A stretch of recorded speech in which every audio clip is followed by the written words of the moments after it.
이로써 우리도 듣던 날부터 너희를 위하여 기도하기를 그치지 아니하고 구하노니 너희로 하여금 모든 신령한 지혜와 총명에 하나님의 뜻을 아는 것으로 채우게 하시고 주께 합당하게 행하여 범사에 기쁘시게 하고 모든 선한 일에 열매를 맺게 하시며 하나님을 아는 것에 자라게 하시고 그의 영광의 힘을 따라 모든 능력으로 능하게 하시며 기쁨으로 모든 견딤과 오래 참음에 이르게 하시고 우리로 하여금 빛 가운데서 성도의 기업의 부분을 얻기에 합당하게 하신 아버지께 감사하게 하시기를 원하노라.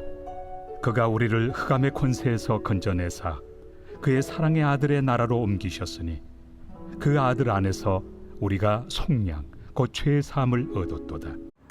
반갑습니다. 오늘도 따뜻한 말씀밥으로 든든한 하루 되시기 바랍니다. 바울은 에바브라를 통해 골로새 교회의 믿음과 사랑을 그 들은 날로부터 골로새 교회를 위해 기도하기를 그치지 않았습니다. 왜냐하면 복음이 실제로 그들 안에서 열매 맺고 자라나고 있다는 소식을 들었기 때문입니다. 그렇기에 그는 골로새 교회를 위해 기도합니다. 이 기도의 내용은 단순히 그들이 잘 되기를 바라는 것이 아니라 하나님의 뜻 안에서 온전히 서기를 위한 구체적인 간구였습니다. 그리고 이 기도는 5가지로 정리할 수 있습니다. 먼저 첫 번째는 하나님의 뜻을 아는 지식으로 채워지기를 구하는 것입니다. 여기서 중요한 것은 단순한 머리 지식이 아니라 모든 신령한 지혜와 총명입니다. 즉 성령께서 주시는 통찰력과 분별력입니다. 그렇기에 우리는 하나님께 구해야 합니다. 성령께서 깨닫게 해주셔야지만 하나님의 뜻, 곧 하나님이 원하시는 삶의 방향과 목적을 알 수 있기 때문입니다. 그렇기에 우리는 성경 공부도 성령을 의지함으로 하나님을 배워야 합니다. 하나님의 도움 없이는 우리는 하나님을 결코 바르게 알 수 없기 때문입니다. 두 번째로 바울은 죽게 합당하게 행하여 범사에 하나님을 기쁘시게 하기를 기도합니다. 여기서 합당하다는 말은 그리스도인답게 살라는 뜻입니다. 그리스도인답게 사는 것은 하나님을 기쁘시게 하는 것입니다. 세상은 자신의 만족을 위해 살라고 합니다. 그것이 인간다운 길이라고 말합니다. 하지만 성경은 정반대로 가르칩니다. 우리는 하나님을 기쁘시게 하기 위해 살아야 합니다. 그러나 여기서 우리가 오해하지 말아야 할 것은 우리가 무언가를 해서 하나님을 기쁘시게 한다는 것이 아니라는 겁니다. 하나님을 기쁘시게 하는 삶은 우리가 하나님을 위해 무엇을 하는 것이 아니라 하나님이 이미 우리를 위해 행하신 일을 기뻐하는 삶입니다. 즉 그리스도의 은혜에 반응하는 삶이 바로 하나님을 기쁘시게 하는 삶입니다. 세 번째는 모든 선한 일에 열매를 맺음으로 하나님을 아는 것에 자라기를 기도합니다. 신앙, 믿음이라는 것은 결코 정체되어 있지 않습니다. 반드시 열매 맺음과 성장으로 드러납니다. 여기서 말하는 열매는 단순한 성취가 아니라 하나님과의 관계에서 드러나는 성품과 행실의 열매입니다. 또한 동시에 하나님을 아는 지식도 점점 깊어져야 합니다. 열매 맺는 것과 하나님을 아는 것은 서로 분리되지 않습니다. 하나님을 더 알수록 삶의 열매가 맺히고 열매가 맺을수록 하나님을 더 깊이 알게 되는 것입니다. 네 번째로 하나님의 영광의 힘으로 기쁨으로 견디고 오래 참기를 기도합니다.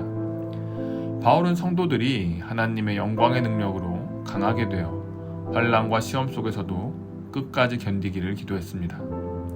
여기서 중요한 것은 단순한 인내가 아니라 기쁨으로 인내입니다. 억지로 버티는 것이 아니라 하나님이 주시는 기쁨이 인내의 힘이 되는 것입니다. 우리는 주님의 제자로서 주님이 걸어가신 십자가의 길을 따르는 자들입니다. 따라서 고난과 시험은 피할 수 없는 현실입니다. 그러나 그 길에서 좌절하지 않고 기쁨으로 견딜 수 있는 힘은 오직 하나님의 영광에서 옵니다.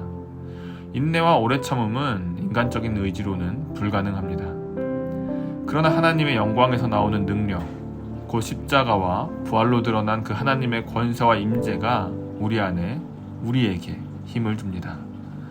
그래서 성도는 고난 속에서도 무너지지 않고 조급해지지 않고 오히려 기쁨으로 인내할 수 있습니다. 4번째로 하나님의 영광의 힘으로 하나님을 아는 것에 자라기를 기도합니다. 바울은 성도들이 하나님의 영광에서 나오는 능력, 곧 십자가와 부활로 드러난 그 하나님의 권세와 임재가 우리 안에 우리에게 힘을 줍니다. 그래서 성도는 고난 속에서도 무너지지 않고 조급해지지 않고 마지막 5번째는 성도의 기업의 부분을 얻도록 하신 아버지께 감사하기를 기도합니다.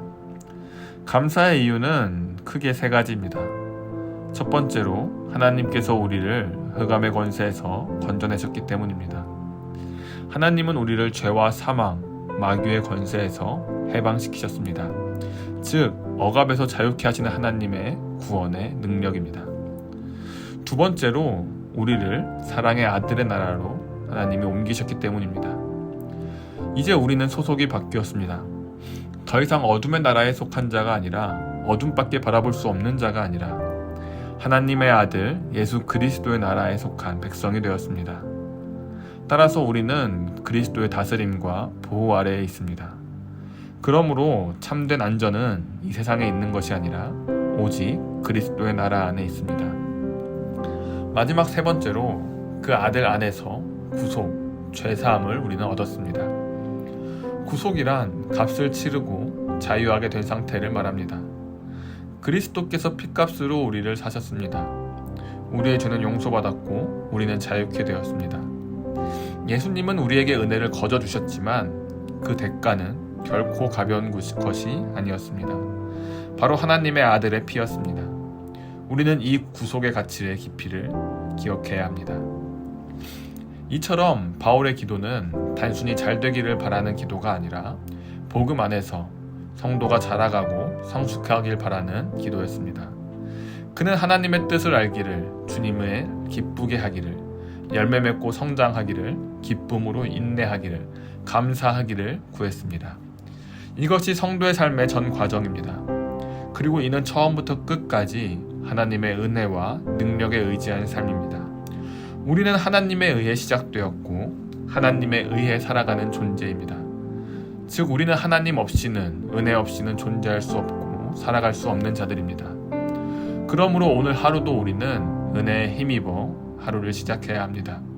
우리의 지혜로는 알 수 없고 우리의 힘으로는 버틸 수 없습니다.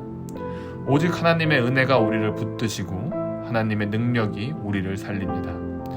그러므로 오늘도 그 은혜를 의지하여서 하나님과 동행하는 삶을 살아가는 여러분 되시길 주님의 이름으로 축복합니다.